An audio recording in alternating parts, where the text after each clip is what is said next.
Changes are afoot for the St. Lucia Jazz Festival. Just because something has been running for 17 years doesn't necessarily mean that it's something that would have to continue. We are in major discussions with new sponsors, and in terms of the amount of sponsorship that we're getting presently, I'm not so sure it's worth it. Among the changes for this present festival is its opening ceremony.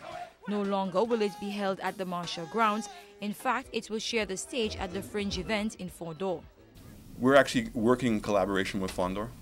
The idea was for the first night, Saturday, to be a Caribbean jazz explosion. So we had arranged with the Mexican embassy to get down a Mexican jazz band. We had been in discussions with the Cuban embassy about getting down a Cuban jazz band.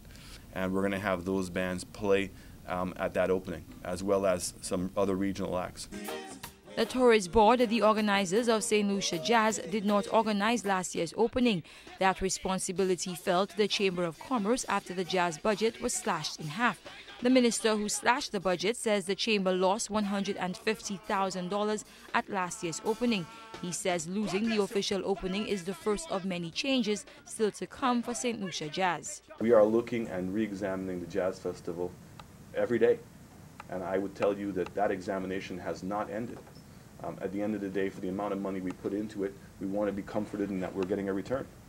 I think that long ago, it was easy to justify the level of investment based on the number of TV exposure that we had. Again, I don't think the amount of money we're spending and the TV exposure we're presently getting, that there's a compatibility in it. The tourism minister is questioning the viability of the festival. He says contrary to numbers bandied about in the past, the number of visitors St. Lucia Jazz attracts is 2,500 to 3,500, not 15,000. In light of this, Alan Chastney wants to know if the money spent on that festival can't be spent on alternative ways to market the country. Carmi Joseph, HTS News, Channel 4.